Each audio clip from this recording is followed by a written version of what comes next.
Fala galera, aqui é Alexandre Segato, gravando mais um vídeo do Futebol é Simples, e neste vídeo irei falar da vitória fundamental do Grêmio sobre o Juventude por 2-0.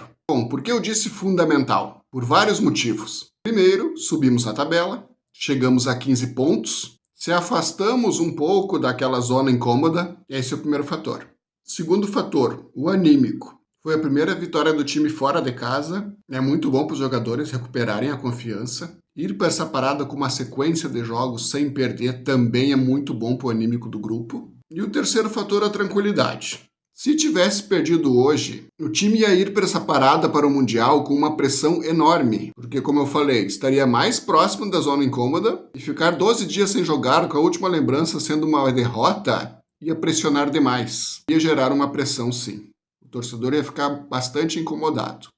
Já está muito incomodado com o desempenho do Grêmio esse ano, porém essa vitória fora de casa ameniza um pouco as coisas. Ir para essa parada com uma vitória, ainda mais fora de casa, diminui um pouco a pressão.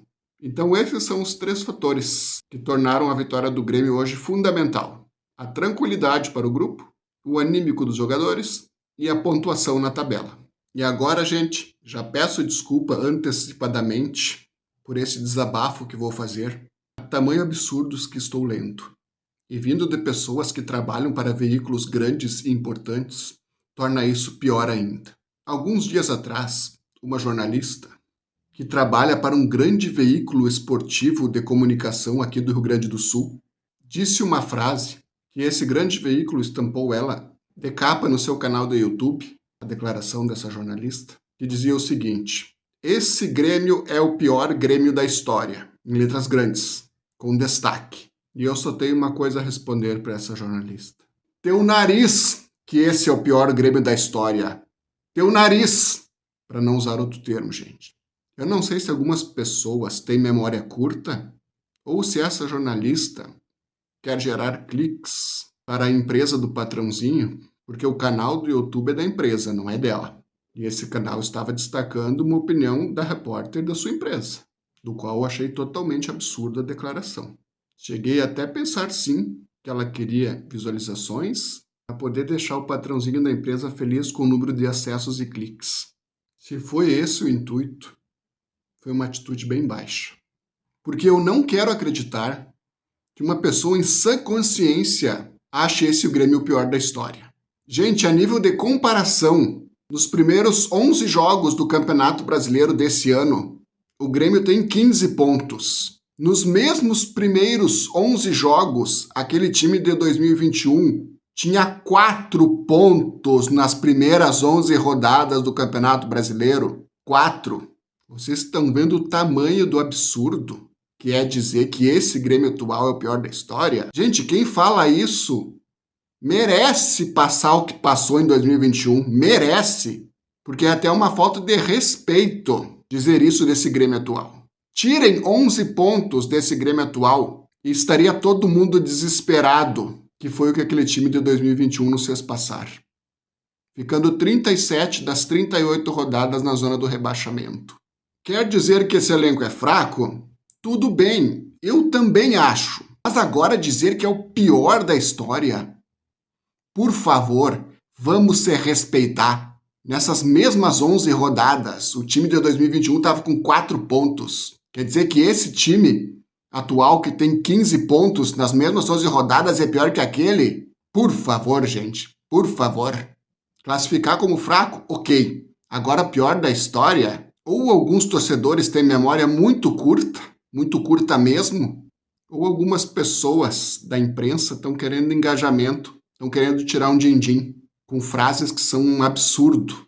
Esse tal elenco está longe de ser o pior da história. É fraco? É. Mas está longe de ser o pior da história. Longe mesmo. O pior da história é disparado de 2021. Disparado, eu disse. O que se aproxima um pouco do de 2021 é o de 2004, que foi rebaixado em último, quando o Campeonato Brasileiro tinha 24 times. Aquele se aproxima um pouco de 2021. Ainda acho de 2021 pior. Mas colocar esse atual nesse mesmo bolo ou dizer que é o pior da história, vamos se respeitar. O que eu passei com aquele elenco de 2021, eu não quero passar nunca mais. Repito para vocês, tirem 11 pontos desse time atual no Brasileiro e vocês estariam desesperados. Desesperados.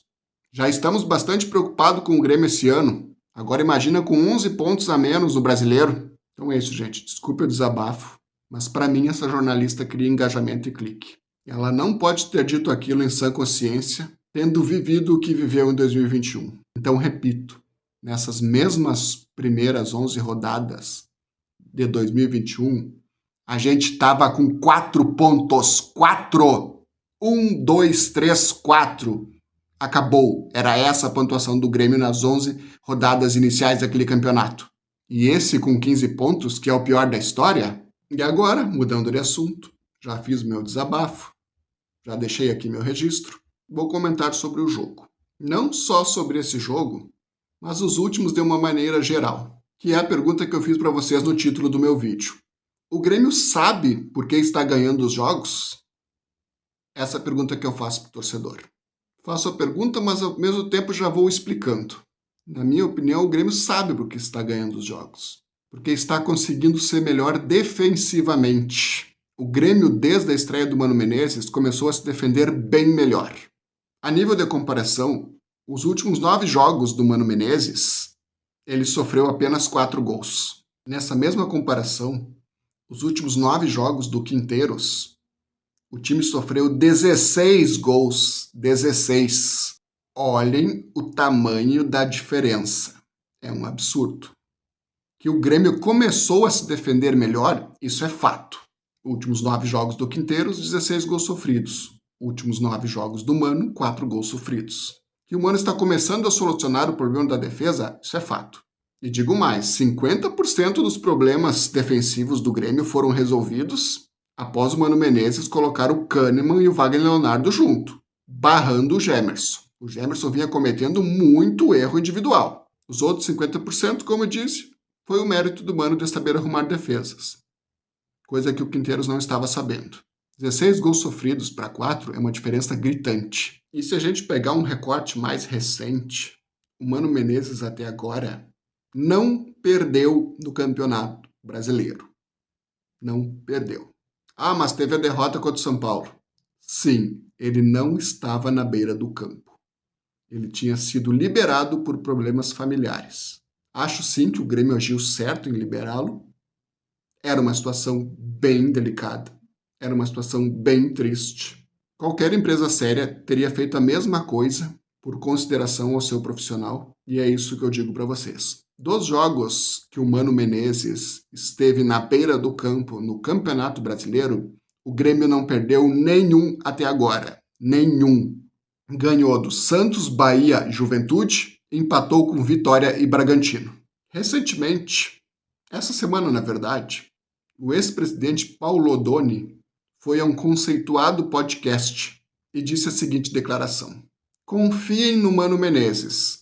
Ele vai conseguir recuperar esse Grêmio. Ele já enfrentou adversidades até piores. Confiem nele. Esse foi o recado do ex-presidente Paulo Odoni. E se eu falar para vocês que o Mano Menezes está com um aproveitamento semelhante ao que ele levou o Grêmio ao 3º lugar no Campeonato Brasileiro de 2006, e aí o que vocês me respondem disso?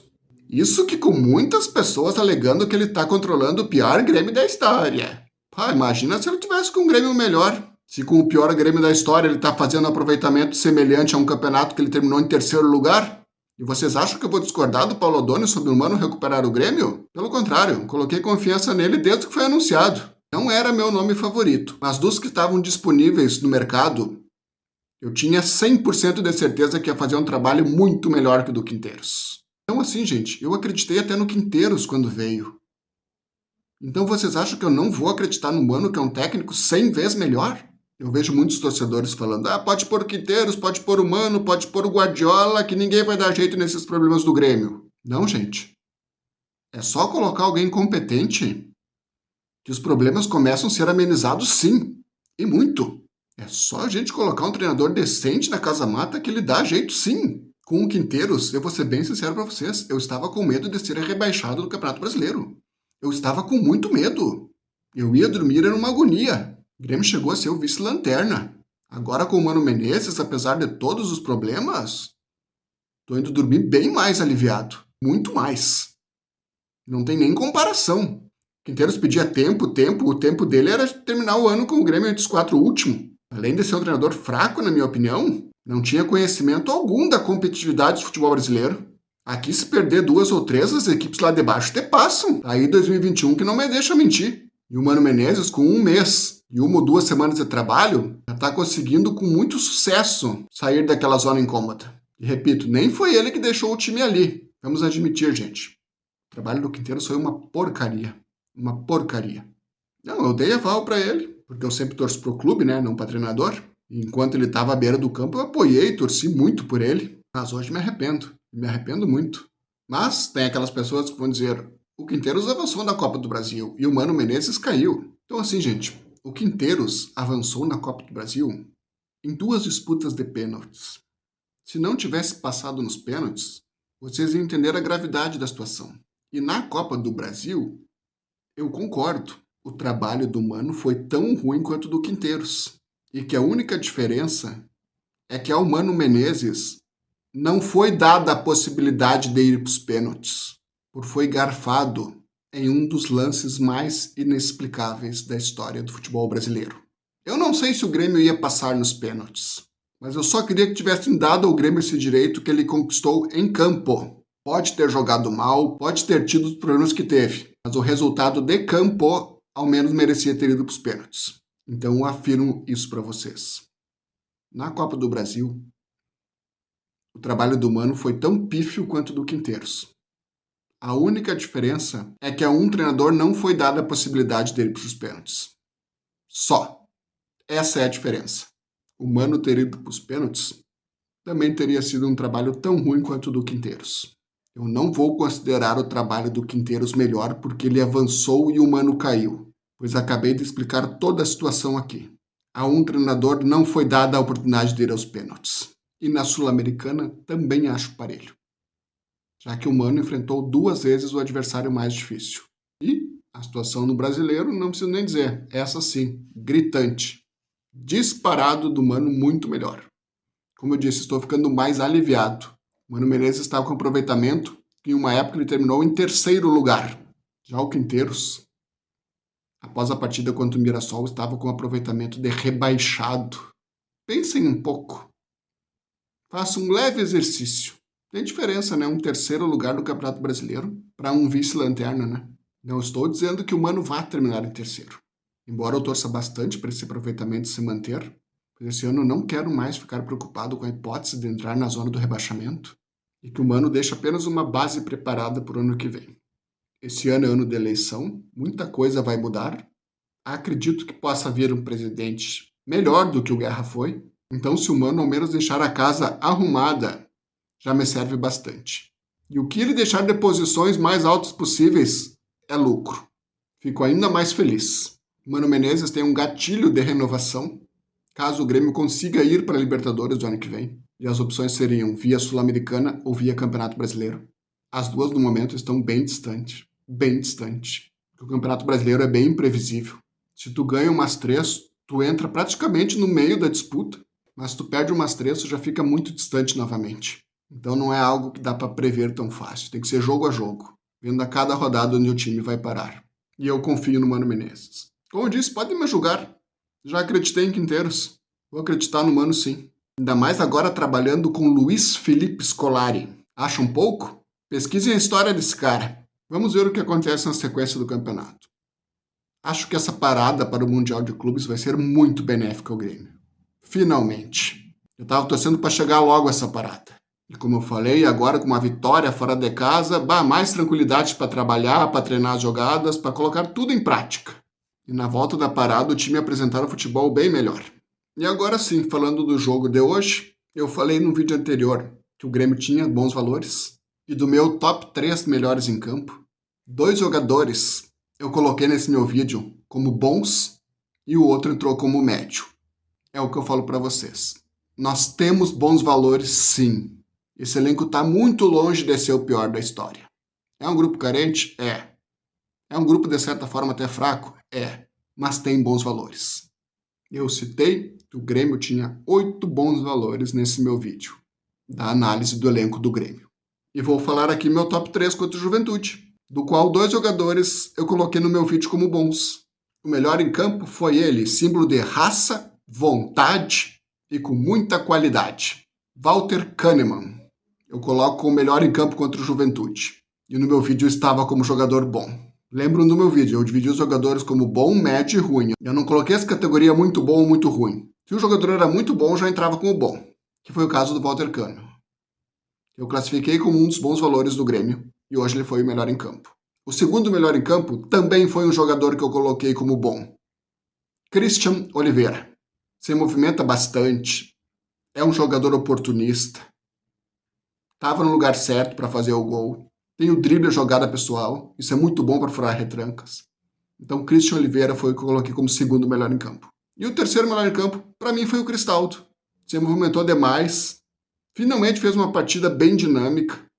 A gente reclama muito da intensidade dele. Não foi o caso hoje. Hoje ele não se omitiu. Participou, tentou. Cristaldo foi um jogador que eu coloquei como médio. Não cheguei a colocar como bom, mas também não coloquei como ruim. Coloquei como médio. Então é isso. O que aconteceu hoje apenas corrobora que a minha análise não estava tão errada. Nenhum dos destaques hoje foi algum jogador que eu classifiquei como ruim. Porque desse a pessoa não espera nada. Vai ter raras exceções que um jogador que eu classifiquei como ruim ser o melhor em campo, ou estar entre os 3 melhores, mas não é a tendência. Já dos médios, e principalmente dos bons, tu espera eles no top 3. E foi exatamente o que aconteceu nesse jogo contra o Juventude.